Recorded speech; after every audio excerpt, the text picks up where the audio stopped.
केळझर धरण पूर्ण क्षमतेने भरले. आरम खोऱ्यातील 25 ते 30 गावांसह सटाणा शहराचा पाणी प्रश्न मिटला. बळीराजा आनंदात.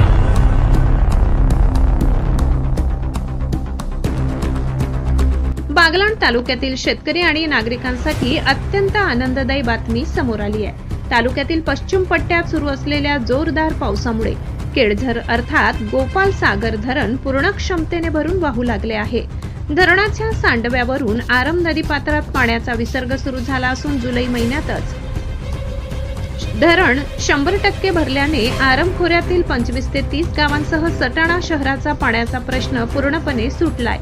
जुलैच्या सुरुवातीलाच गोपाल सागर धरण फुल झाल्यामुळे आगामी रब्बी हंगामासाठी मुबलक पाणी उपलब्ध झाले. त्यामुळे यंदाचा शेतीचा हंगाम अत्यंत आशादायी आणि समृद्ध ठरेल असा विश्वास व्यक्त करत आरम खोऱ्यातील शेतकरी वर्गात कमालीचे आनंदाचे वातावरण पाहायला मिळत आहे. विहिरी आणि कूपनलिकांची भूजल पातळी वाढवण्यास मोठी मदत होणार असल्याने बळीराजा पूर्णपणे सुखावला. दरम्यान पुढील काही दिवसात पावसाचा जोर कायम राहिल्यास आरम नदीच्या पाणी पातळीत अधिक वाढ होण्याची शक्यता आहे. या पार्श्वभूमीवर नदीकाठावरील गावातील नागरिकांनी योग्य ती काळजी घ्यावी.